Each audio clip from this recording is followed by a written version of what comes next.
নমস্কার, কেমন আছেন সবাই? মৌ লাইফস্টাইলের আরেকটা নতুন ভিডিওতে আপনাদের সবাইকে স্বাগত।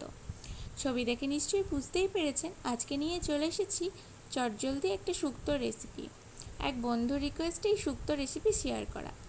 প্রথমে আমি চিংড়িগুলোকে ভালো করে ধুয়ে কেটে কড়াইতে তারপর সর্ষের তেল দিয়ে নুন আর হলুদ দিয়ে ভালো করে ভেজে নিচ্ছি।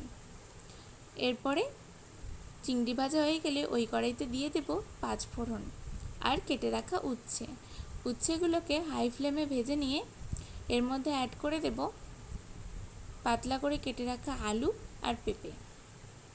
এরপরেতে দেব পরিমাণ মতো লবণ আর হলুদ। একটু নেড়ে চেড়ে গ্যাসের হিটটা লোতে রেখে ঢাকা দিয়ে 2 মিনিট মতো সেদ্ধ করে নেব। 2 মিনিট পর ঢাকা খুলে এতে অ্যাড করে দেব পরিমাণ মতো জল। তারপর জল একটু ফুটে এলে আগে থেকে ভেজে রাখা চিংড়িগুলো এতে দিয়ে দেব। সব কিছু ভালো করে ফুটিয়ে নিলেই রেডি হয়ে যাবে চটজলদি শুক্তো রেসিপি। আপনারা বাড়িতে ট্রাই করে জানাবেন কেমন হয়েছে। আর আমার রেসিপি ভালো লাগলে একটা লাইক করে দেবেন। সবাই খুব ভালো থাকবেন, সুস্থ থাকবেন। দেখা হবে পরের ভিডিওতে। টাটা।